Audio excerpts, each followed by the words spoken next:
Une infirmière sans argent a aidé un homme en haillons, sans savoir qu'il était un millionnaire déguisé, et il est revenu pour la demander en mariage. Avant de commencer, laissez-moi un commentaire sur l'endroit d'où vous regardez. Et n'oubliez pas de vous abonner à la chaîne et d'activer la cloche pour d'autres histoires comme celle-ci. Épuisée après une douzaine d'heures de travail, Mia Kovačević a néanmoins remarqué lorsque les portes automatiques de l'urgence se sont ouvertes, laissant entrer l'air froid du printemps et l'odeur de la pluie. Avec l'humidité, il s'est glissé à l'intérieur, une silhouette voûtée dans des vêtements déchirés, le visage caché sous une casquette sale. Personne d'autre ne levait les yeux. L'infirmière Jelena a levé les yeux au ciel. « Encore un qui cherche un lit chaud ?» a-t-elle murmuré, ne cachant pas sa déception. « Appelle la sécurité. » Mais Mia voyait autre chose. Les mains de l'homme, sales, mais d'une structure fine, tremblaient alors qu'il tentait de poser son sac usé. À travers la saleté, elle remarqua une pâleur inhabituelle sur ses poignets. « Laissez-moi d'abord jeter un œil, » dit-elle doucement. Elle s'est approchée prudemment, non par peur, mais par respect. Elle pouvait sentir l'odeur de l'humidité, de la sueur stagnante et de quelque chose qu'elle n'attendait pas. Un parfum de Cologne élégant sous les couches de saleté de la rue. « Monsieur, puis-je vous aider ?» Il leva les yeux, et ses prunelles, d'un bleu intense comme la mer en été, rencontrèrent les siennes. Pendant un instant, elle eut l'impression d'apercevoir une lueur d'intelligence, peut-être même de surprise dans ce regard. Mais il baissa rapidement la tête. « Juste un peu de repos », murmura-t-il d'une voix rauque. Quelques minutes au sec. Mia remarqua du sang sur la manche de sa veste. « Vous saignez. Laissez-moi voir. »« Ce n'est rien, » fit-il en agitant la main. « Je vais décider de ce qui est rien ou pas, » répondit Mia avec un léger sourire, en enfilant déjà des gants. En examinant la coupure, plus profonde que prévu, ses pensées s'égaraient vers ses propres problèmes, un loyer qu'elle peine à payer. Des factures pour le traitement de sa mère s'accumulant sur la table, une demande d'augmentation récemment refusée. Et maintenant, à la fin d'une journée épuisante, au lieu de rentrer chez elle, elle perdait du temps avec un homme que la société préférerait ignorer. « Vous aurez besoin de points de suture », dit-elle, surprise par son attitude stoïque alors qu'elle nettoyait la blessure. Il ne cligna même pas des yeux. « Je n'ai pas d'assurance », murmura-t-il. Jelena, qui observait de loin, jeta un coup d'œil significatif à l'horloge. « Mia, ta journée est terminée depuis 15 minutes. Je vais m'occuper de la paperasse, » répondit Mia, sans détourner les yeux de la blessure. « Toi, vas-y, je vais fermer. » Après que Jelena soit partie à contre-cœur, Mia a aidé l'homme à s'asseoir sur un lit dans un coin tranquille du service. « Comment vous appelez-vous » demanda-t-elle, préparant le matériel pour coudre. Il s'arrêta, comme s'il fouillait dans ses souvenirs. « Lucas » répondit-il finalement. « Lucas » répéta-t-elle, le nom flottant entre eux comme une mélodie inachevée. « Je suis Mia. Ne vous inquiétez pas pour l'assurance. Nous allons faire ce qu'il faut. » Alors qu'elle cousait soigneusement la blessure, elle sentit son regard sur elle, intense, évaluant. Contrairement à de nombreux patients, il ne détournait pas les yeux de l'aiguille. Au lieu de cela, il observait ses mains d'une attention inhabituelle. « Pourquoi » demanda-t-il soudainement. « Pourquoi quoi ? Pourquoi aidez-vous ? Vous auriez pu me renvoyer. La plupart des gens l'auraient fait. » Mia s'arrêta, l'aiguille suspendue dans l'air. Elle réfléchit à la réponse, mais ne trouva que la simple vérité. « Parce que je peux. Parce que j'aimerais que quelqu'un aide ma mère ou moi, si nous nous retrouvions dans une situation similaire. » Quelque chose changea dans ses yeux, une ombre de doute remplacée par de la chaleur. Ou du moins, c'est ce qu'elle pensa. « Combien de temps pouvez-vous rester ce soir » ajouta-t-elle, terminant le dernier point. « Je peux vous apporter quelque chose de la cantine. » À ce moment-là, un bruit soudain résonna dans le couloir de l'hôpital, des chariots renversés, des instruments médicaux éparpillés sur le sol. Mia se retourna vers le bruit, et en revenant à son patient, elle le trouva en train de regarder son portefeuille, qu'elle avait laissé ouvert sur la table près du matériel. Une facture d'électricité avec un tampon rouge, avis de coupure, dépassait de celui-ci. Leurs regards se croisèrent dans un silence rempli de questions non formulées.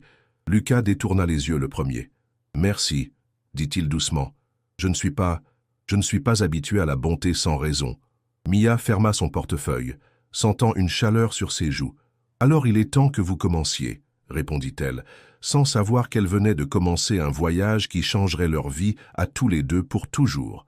Mia entra dans son petit appartement, jeta ses clés sur la table et s'appuya contre la porte. La fatigue pesait sur ses épaules comme un manteau de plomb.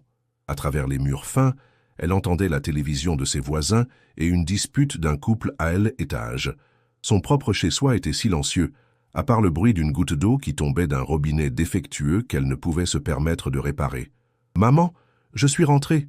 cria-t-elle, posant son sac.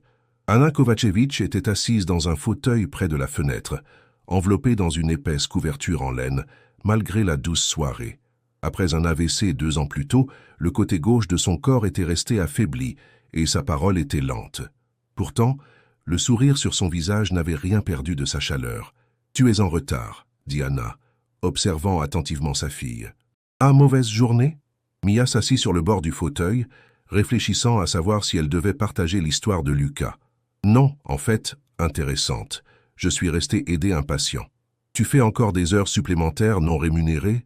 Anna soupira, mais ses yeux trahissaient de la fierté. « Tu es tellement comme ton père. » Elle, évocation de son père, chirurgien ayant passé sa vie à aider les autres avant que le cancer ne l'emporte, provoquait toujours de la douleur.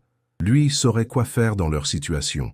Il trouverait toujours une solution. « Tu devrais plus penser à toi, Mia. » Anna tendit la main et toucha les cheveux de sa fille. « Tu as 28 ans. Tu devrais sortir, rencontrer des gens, et non prendre soin d'une vieille femme malade. Maman, s'il te plaît, ne recommence pas. » Mia se leva et se dirigea vers la cuisine.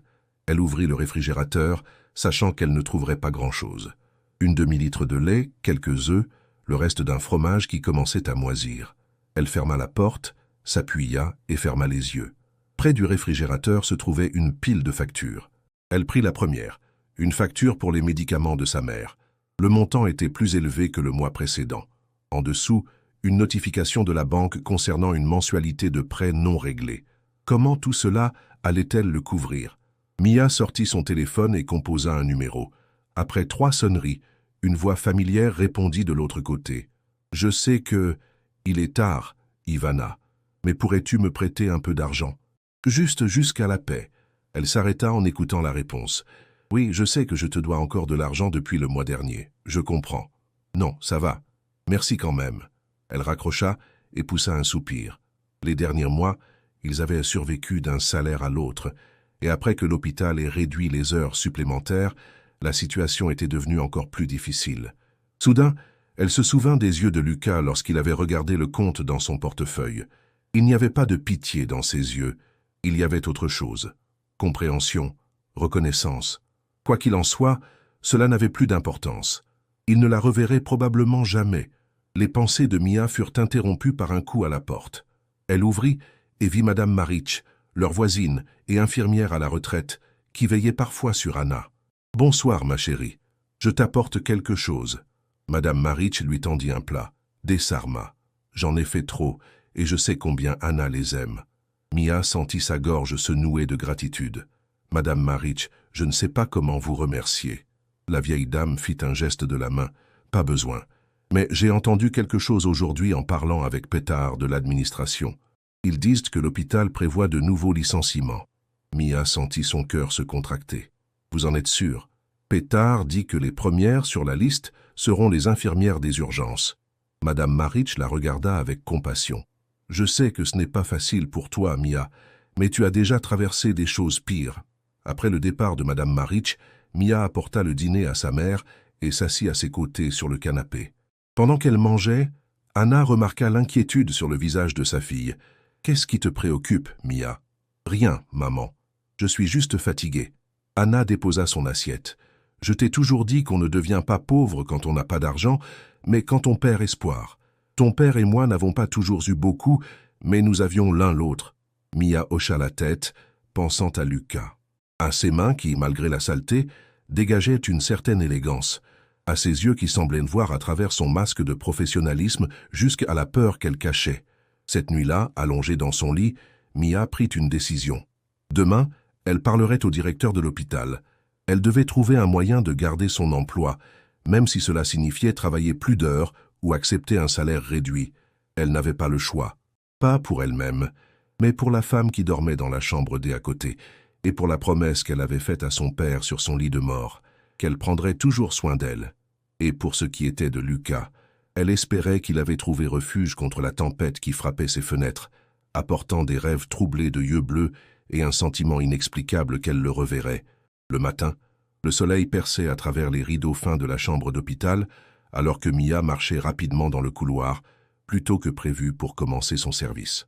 La conversation de la nuit précédente avec sa mère avait laissé un goût amer, mais aussi une détermination ferme. Aujourd'hui, elle parlerait au directeur, le docteur Horvat avait toujours apprécié son travail. Elle tourna vers le service des urgences, pensant à Lucas. Elle ne l'avait pas mis dans une chambre commune. Après avoir suturé sa plaie, elle l'avait emmené dans une petite salle d'observation, loin des regards curieux. Elle lui avait apporté de la nourriture de la cantine et lui avait promis qu'elle passerait le voir le matin. Maintenant, en ouvrant la porte, elle ressentait une étrange agitation dans sa poitrine. « Lucas » appela-t-elle doucement. La pièce était vide, le lit soigneusement fait, comme si personne n'y avait jamais dormi. Pendant un instant, elle pensa qu'elle avait mal mémorisé où elle l'avait placé, mais alors, elle remarqua quelque chose sur l'oreiller, un petit oiseau en papier plié avec soin, un origami de grue. Mia prit la fragile figurine, examinant les plis précis. Comment un homme avec un tel aspect brut avait-il pu créer quelque chose d'aussi délicat? Elle retourna la grue et remarqua de petits mots écrits sur une aile. La bonté est comme une pierre lancée dans l'eau. Elle crée des cercles qui s'étendent plus loin que nous ne pouvons le voir. Merci. Tu cherches ton vagabond? La voix de l'infirmière Jelena interrompit ses pensées. L'infirmière plus âgée se tenait à la porte, les mains sur les hanches. Il a disparu vers 5 heures du matin. Et l'équipe de nuit dit qu'ils ne l'ont pas vu partir. Il n'a pas fini son traitement antibiotique, dit Mia, cachant l'oiseau en papier dans la poche de son uniforme. Il aurait dû rester au moins 1 jour de plus. Jelena haussait les épaules. Ceux-là partent toujours. Au moins, il n'a rien volé. Mia sentit son cœur se serrer. Il n'est pas comme ça. C'est était un patient comme les autres. Oh, Mia, soupira Jelena, secouant la tête. Tu as toujours été trop sensible. Ça te coûtera cher dans ce métier. De toute façon, elle baissa la voix. Tu as entendu parler de la réunion d'aujourd'hui? Le docteur Horvat réunit tout le personnel à midi. Un sentiment froid se répandit dans l'estomac de Mia. Sais-tu de quoi il s'agit? Des coupes, ma chérie, des économies. J'entends dire qu'ils vont licencier au moins 5 infirmières. Jelena leva significativement les sourcils. Et devine qui sera le premier sur la liste. Ceux avec le moins d'ancienneté. L'horloge sonna midi quand le personnel se rassembla dans la salle de conférence. Mia se tenait à l'arrière, serrant l'oiseau en papier dans sa poche comme un talisman. Le docteur Horvat, habituellement un homme énergique dans la cinquantaine, semblait fatigué alors qu'il expliquait la situation financière de l'hôpital. Nous sommes donc contraints de réduire le personnel de 15% et de réorganiser les horaires. Ces mots résonnèrent dans la pièce, mais Mia les entendait à peine à travers le bruit dans ses oreilles. « Infirmière Kovačević » appela-t-il à la fin de la réunion. « Pourriez-vous rester un moment ?» Son cœur battait la chamade alors qu'elle s'approchait. « Docteur Horvat, si c'est à propos des licenciements, je vous en prie, considérez ma situation. Ma mère est malade et... » Il leva la main, l'arrêtant. « Mia, je ne vous ai pas appelé pour cela. J'ai un problème administratif avec votre rapport de la nuit dernière. » « Un rapport? Le patient que vous avez traité, Lucas. Il n'a pas de nom de famille, pas de données d'assurance, pas d'adresse. » Il lui tendit le formulaire. C'est une grave lacune dans la documentation. Mia regarda le formulaire, sentant ses joues rougir. Ça, c'était le service de nuit. Il était dans un mauvais état. Je comprends, mais vous connaissez la procédure. Il soupira. J'ai bien peur que cela n'affecte votre évaluation ce mois-ci, ce qui signifie aussi une réduction de salaire. Ces mots la frappèrent comme un coup. Réduction de salaire. Juste maintenant, alors que les factures s'accumulaient. Docteur Horvat, je vous en prie. Je suis désolé, Mia. Mais, contexte lié. Il la regarda avec compassion. Encore une chose.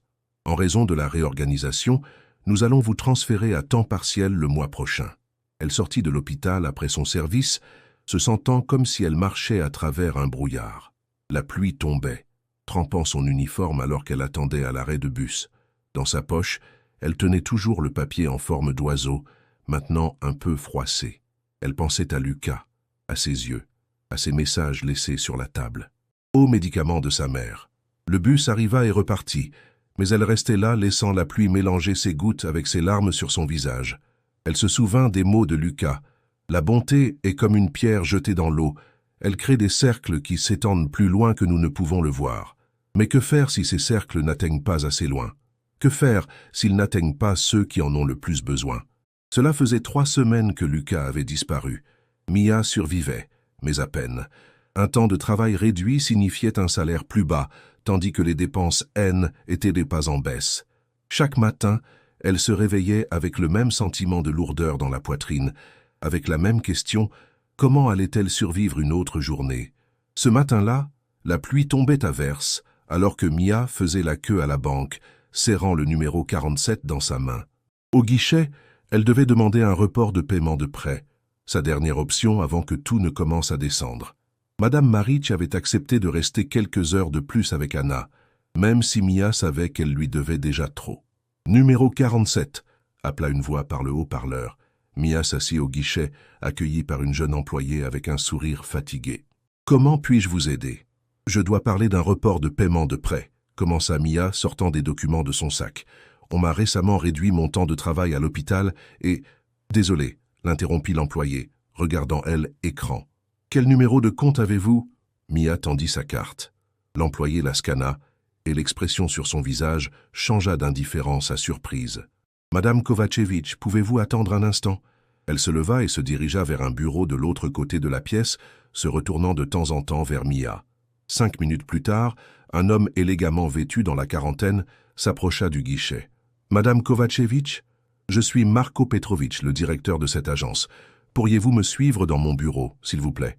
Mia le suivit, confuse et un peu effrayée. Ont-ils découvert une erreur? Sa situation financière était-elle pire qu'elle ne le pensait?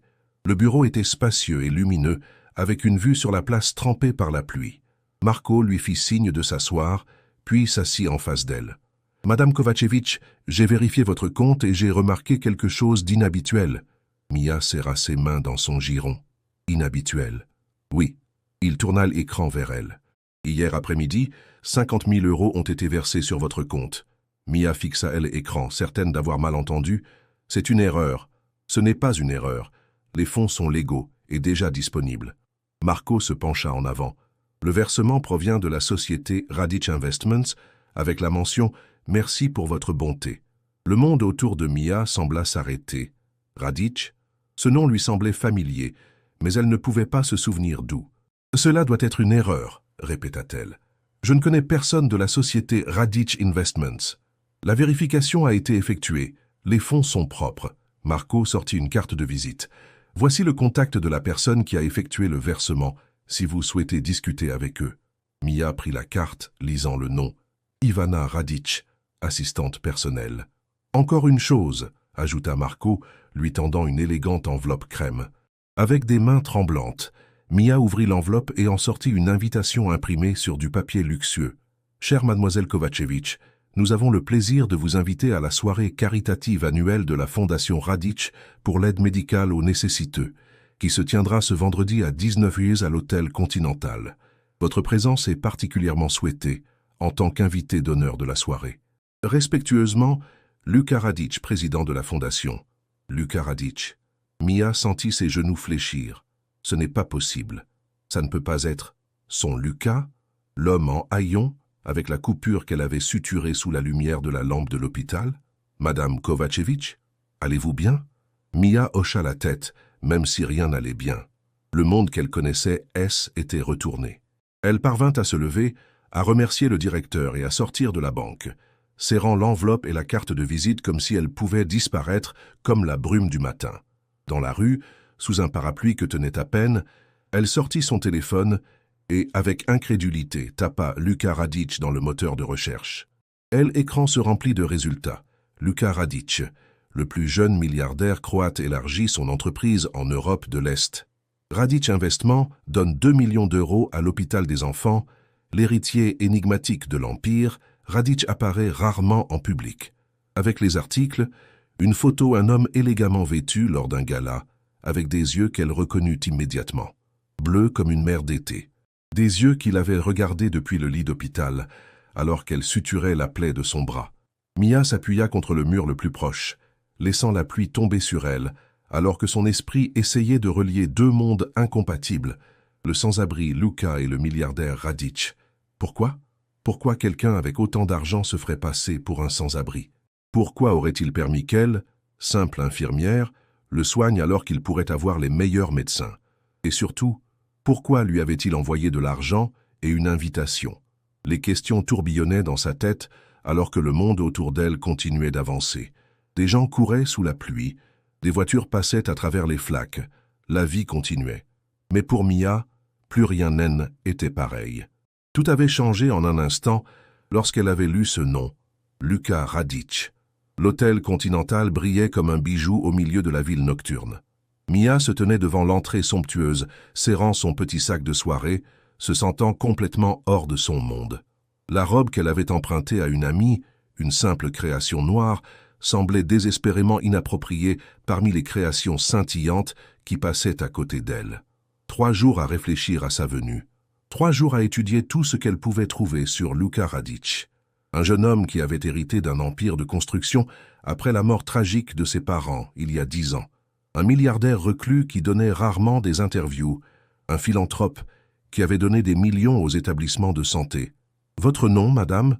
demanda le portier à l'entrée. « Mia Kovačević » répondit-elle, d'une voix à peine audible.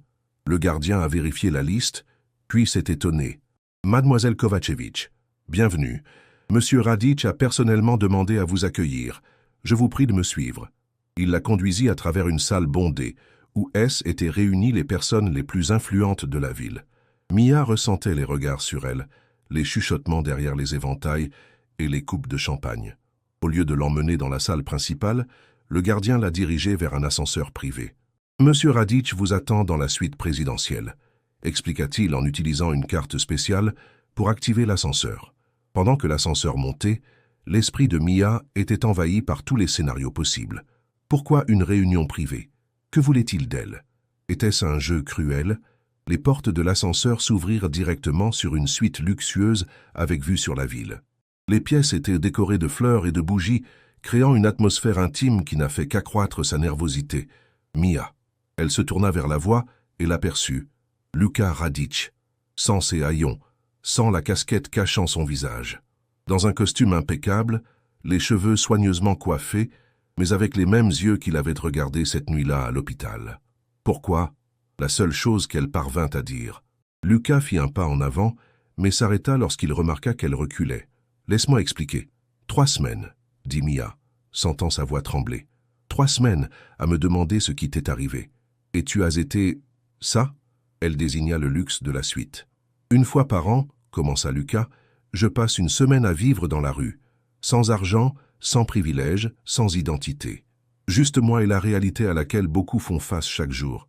Comme une sorte d'expérience sociale ?»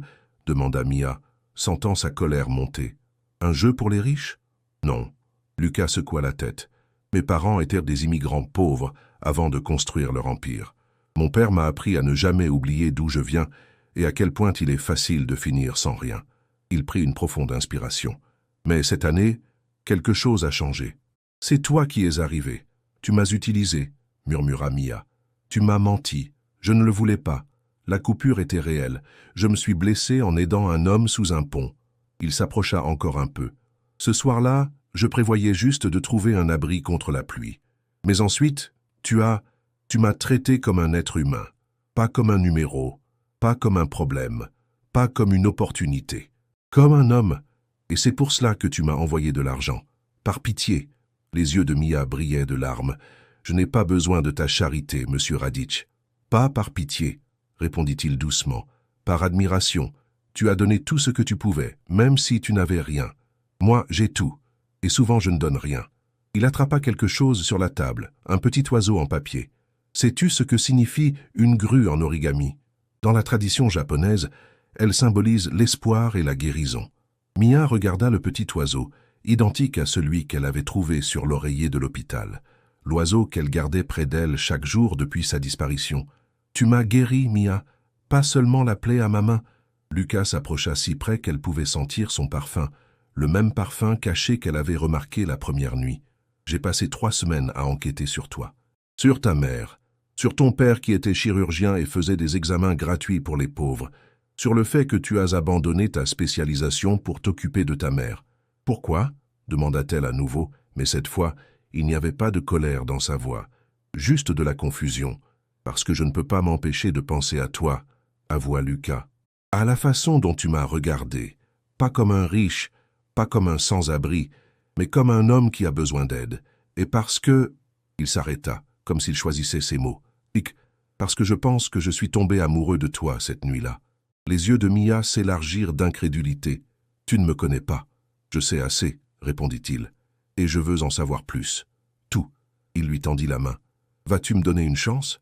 Pas en tant que Lucas Radić, milliardaire, mais en tant que Lucas, l'homme que tu as aidé cette nuit-là sous la tempête. Mia regardait la main tendue de Lucas, sentant son cœur battre si fort qu'elle était sûre qu'il pouvait l'entendre. Au bord du précipice, entre deux mondes, deux réalités, deux possibilités, elle se tenait devant une décision qui allait tout changer. Mia regarda la main tendue de Lucas, tandis que ses pensées tourbillonnaient dans sa tête comme des nuages orageux.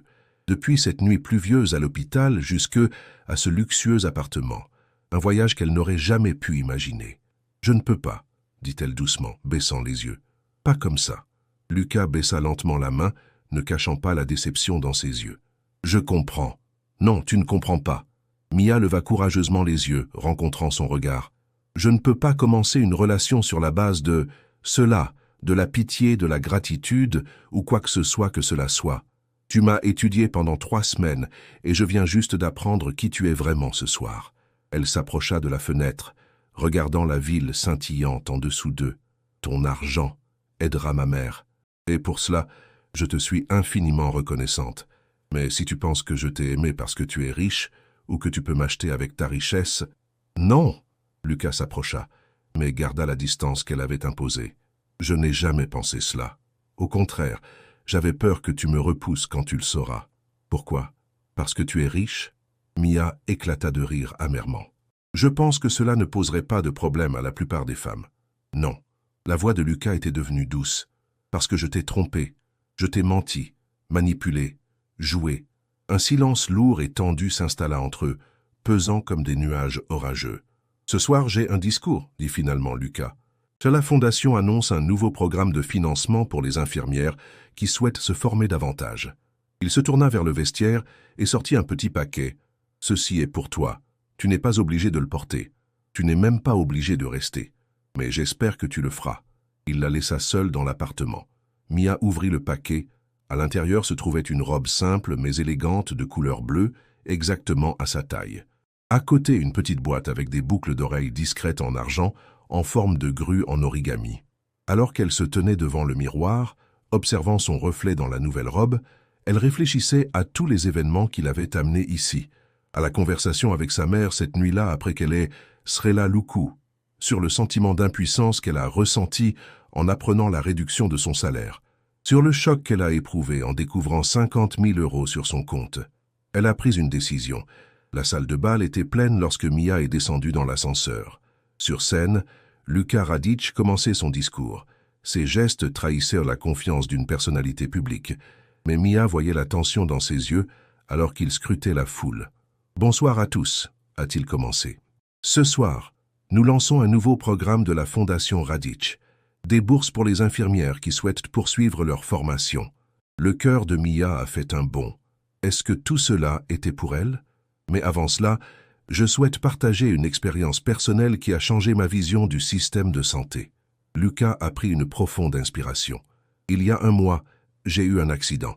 Je n'étais pas dans mes vêtements habituels, je n'avais pas mes papiers, et je me suis retrouvé entre les mains d'une infirmière exceptionnelle. Son aveu a provoqué un murmure parmi les invités. Lucas a continué. Cette infirmière m'a traité avec dignité et respect, même si j'avais l'air d'un sans-abri. Alors que je reposais sur un lit d'hôpital, j'ai vu une facture qui dépassait de son sac. Un rappel pour une facture d'électricité impayée. Cette même femme qui peinait à payer ses factures m'a apporté de la nourriture de la cantine et s'est assurée que j'avais des draps chauds. Mia a senti des regards se poser sur elle dans la foule. Ses joues brûlèrent de gêne. Que cela serve de leçon à nous tous. La véritable valeur d'une personne ne réside pas dans les vêtements qu'elle porte ou l'argent qu'elle possède, mais dans la façon dont elle traite les autres quand elle pense n'avoir rien à y gagner. Lucas a marqué une pause, puis a fait quelque chose que personne n'attendait. Il est descendu de la scène et s'est dirigé vers Mia, tandis que les invités écartaient devant lui. Mia Kovacevic, a-t-il dit d'une voix qui résonnait dans le silence surpris, je suis désolé de t'avoir mise dans cette situation, mais je ne m'excuserai jamais de t'avoir rencontré. Il s'est agenouillé, sortant une petite boîte de sa poche. Je ne cherche pas de réponse ce soir. Je recherche simplement une occasion de te connaître, vraiment te connaître, sans mensonge, sans faux semblant, juste toi et moi. Un soupir de surprise a traversé la salle. Dans la boîte ne se trouvait pas une bague, mais un petit pendentif en argent en forme de grue origami, identique à ceux qu'elle portait en boucle d'oreille. Ce n'est pas une demande en mariage, a-t-il poursuivi, mais une promesse. Une promesse que, si tu me donnes une chance, je serai aussi honnête avec toi que tu l'as été avec moi cette nuit-là. Mia a fixé le petit symbole argenté dans sa main, tandis que des larmes lui montaient aux yeux. Toute la salle retenait son souffle, attendant sa réponse. « Une chance », a-t-elle murmuré, prenant le pendentif de sa main, « mais à une condition. »« Tout ce que tu veux », a-t-il répondu sans hésiter. « La prochaine fois que tu veux découvrir quel genre de personne est quelqu'un, » a-t-elle dit avec un léger sourire, « il suffit de l'inviter à prendre un café. » La salle a explosé en applaudissements et en rires, tandis que Lucas se relevait, la regardant avec des yeux qui parlaient plus que 1000 mots. À ce moment-là, ils savaient tous les deux. Leur histoire n'a pas commencé avec des mensonges et des faux semblants, mais avec une vérité qui était présente depuis le premier instant. Parfois, nous devons tout perdre pour trouver ce dont nous avons vraiment besoin. Si cette histoire vous a touché, partagez-la avec ceux qui croient au pouvoir de la bonté. Abonnez-vous à notre chaîne pour plus d'histoires, qui ouvre le cœur et prouve que l'amour peut commencer dans les endroits les plus inattendus. Laissez un commentaire et dites-nous ce que vous en pensez, car chaque grande histoire mérite d'être racontée et partagée. Ensemble, découvrons la force de l'esprit humain, un clic à la fois. Ses fiançailles ont été annulées. Alors elle s'est mariée à un homme pauvre au hasard, sans savoir qu'il était un mystérieux millionnaire. Avant de commencer, commentez d'où vous regardez. Et n'oubliez pas de vous abonner à la chaîne et d'activer la cloche pour d'autres histoires comme celle-ci.